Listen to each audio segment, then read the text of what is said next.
and I will resume my opening statement. The Advanced Research Project Agency, Energy, supports funding of the development of high-risk, high-reward energy technology that would otherwise not occur. This measure will authorize DOE's research and development activities that are exclusively within the Science Committee's jurisdiction.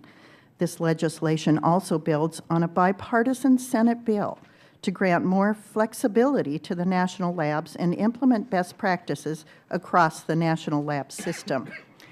As we discussed in yesterday's subcommittee hearing, the U.S. status as a global leader in science and technology is slipping, which is why the committee print being marked up today will achieve three main priorities: innovation, prioritization, and deficit reduction. Regarding innovation, the United States' continued success in an increasingly competitive global market will rely on our engineers and scientists having access to the best user facilities and R&D infrastructure. This will enable the most intelligent researchers to make discoveries that lead to the most innovative products here in the U.S. The priority basic research conducted by and supported through the DOE Office of Science is increased by 5% in this measure. This is true to the intent of the Competes Act legacy. Regarding prioritization, as the national debt continues to climb, we have to have our national interests in the right place. The federal government has a responsibility to look out not just for the short term, but the long-term interests of the United States. Federal funding for energy efficiency and renewable energy has grown at an out-of-control rate under the Obama administration without a clear justification. This committee print reprioritizes funding within DOE's R&D portfolio to emphasize long-term, fundamental research that empowers our brightest scientists and engineers to make this century's groundbreaking discoveries and development new transformative knowledge, especially in advanced scientific computing, research, and basic energy sciences. And with regard to deficit reduction, the U.S. continual deficit spending, when the national debt is over $17 trillion, is unsustainable. So we in the Science Committee have to make tough decisions. And the responsible decisions that the American people expect are included in this bill. That's what they sent us here to do.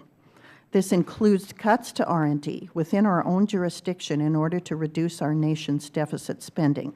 The measure before us cuts spending by over $230 million from DOE's bottom line.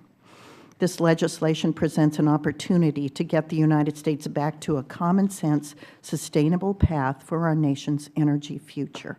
I encourage members to support the committee print.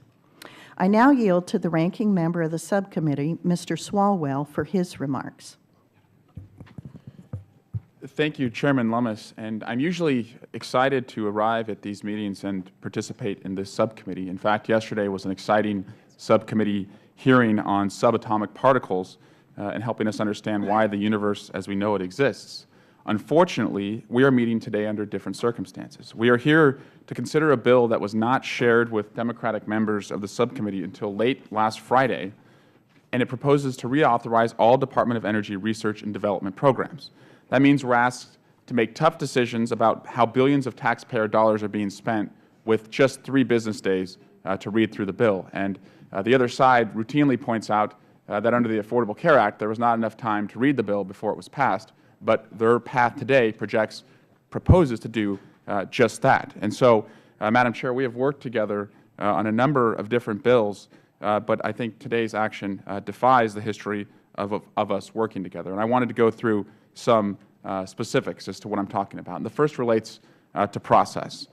Yesterday, it was fitting that we talked about dark matter because dark matter is subatomic particles which emit no light and cannot be directly observed. And I think that describes the markup process that the majority has embarked on today. No light, can't be observed. The way to do this is to learn as much as we can, to hold legislative hearings. But looking back at the hearing record, we haven't even come close to performing our due diligence with this regard. We held one hearing on the DOE budget back in April, during which we did not even discuss most or more of the problematic matters that now appear in this bill text. Further, we have only held a few other hearings in this Congress that touched on even small parts of what we're considering today. These do not include a single hearing focused on the R&D programs carried out by the Offices of Nuclear Energy, Electricity, Energy Efficiency, and Renewable Energy, or ARPA-E. Such a paltry hearing record in no way can be considered comprehensive oversight of the Department, and certainly not enough oversight to inform the sweeping legislation in front of us today. In addition, we have seemed to abandon regular order. Not only was no draft bill provided to my Democratic colleagues and I that would have at least given us an opportunity to make suggestions as to how to make this bipartisan, we haven't had, as I pointed out earlier, a legislative hearing. I don't think this is a sustainable way for this subcommittee to operate. I also want to insert into the record a 50-year history under which both Democratic and Republican leadership have worked together on this committee and subcommittee in this process. My staff looked over the last 20 years, and in each Congress since then, they found that major pieces of energy legislation had all been passed by the committee with strong bipartisan support. Again, this defies that history, and I'd ask that be submitted into the record without objection. The second and no less important problem is the substance of the bill. Despite only being given a copy of it a few days ago, I have attempted to analyze it and see a few provisions that I can support. However, there are a number of seriously troubling parts in this bill. The budget for EERE, energy efficiency and renewable energy, is decimated.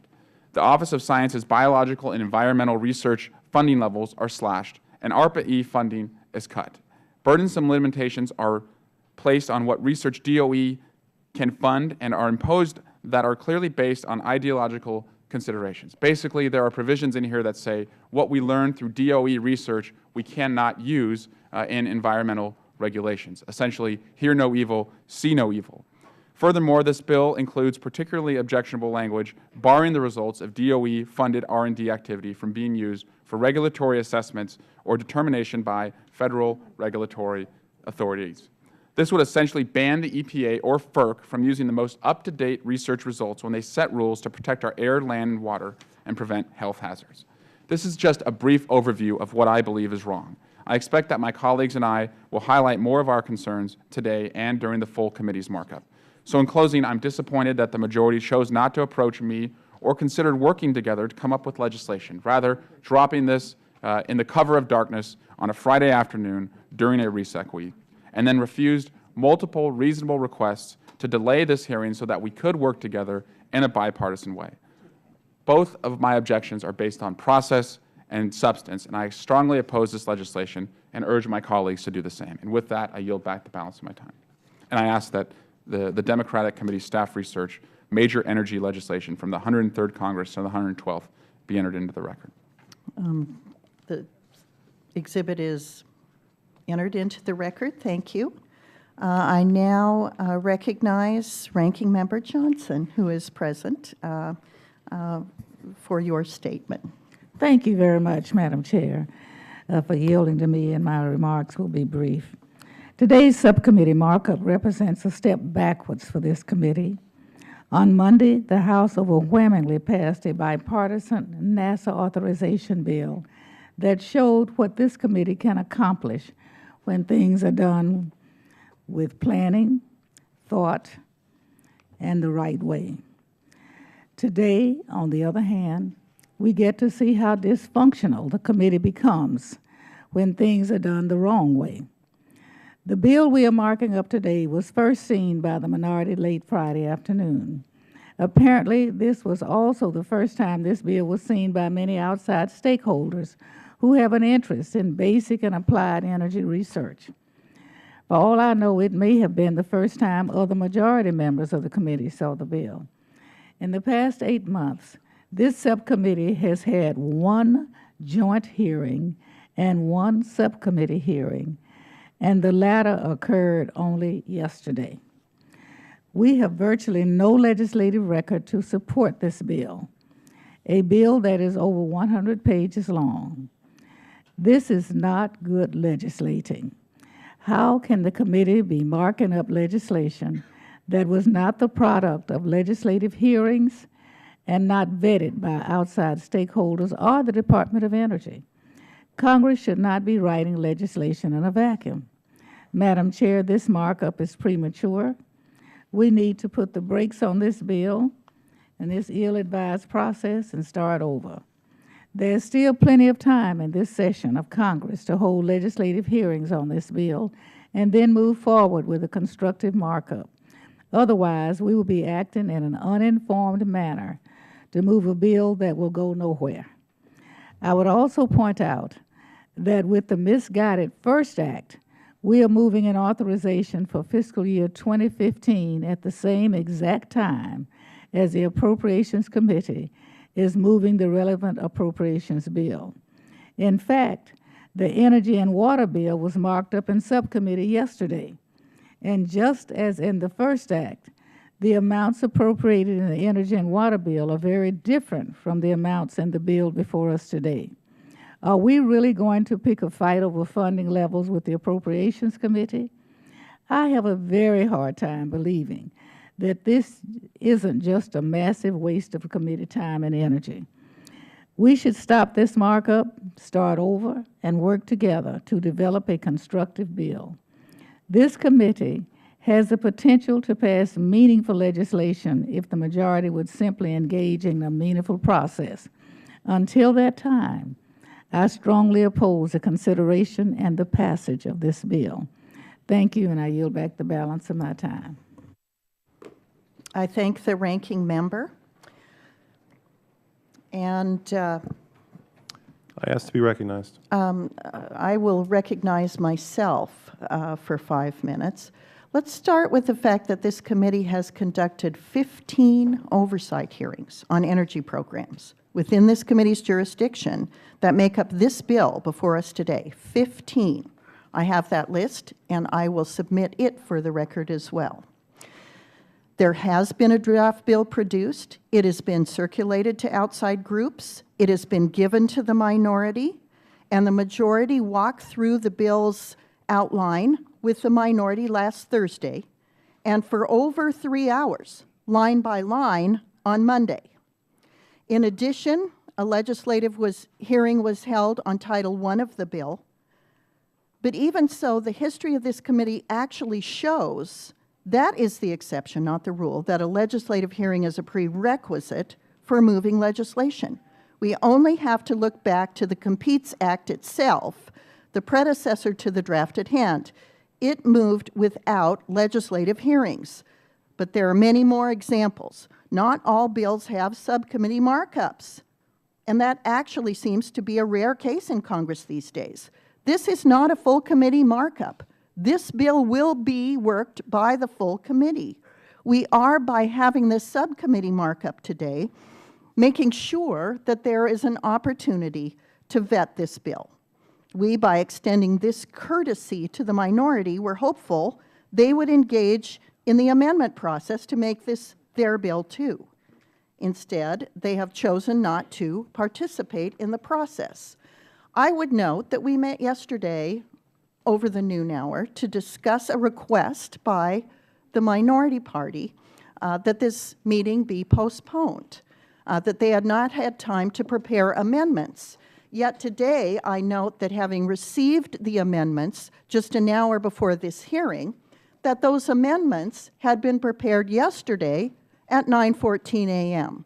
Consequently, it is apparent that the amendments were prepared before the request was made by the ranking member of me to postpone this hearing because you hadn't had time to prepare amendments. So I do thank you for your concerns. They have been expressed. And now, pursuant to notice, I call up the committee print of the Department of Energy Research and Development Act of 2014 Chair, for markup. I ask to be recognized. The clerk will read the report. Madam Chair, The I ask clerk to be will recognized. report. Committee The clerk print. will report. I do Committee not print. recognize the gentleman. Committee print of HR, the Department of Energy Research and Development Act of 2014, be it The enacted. committee print is considered as read. Madam Chair, Does I any object to member- the waiving of the first reading of the bill.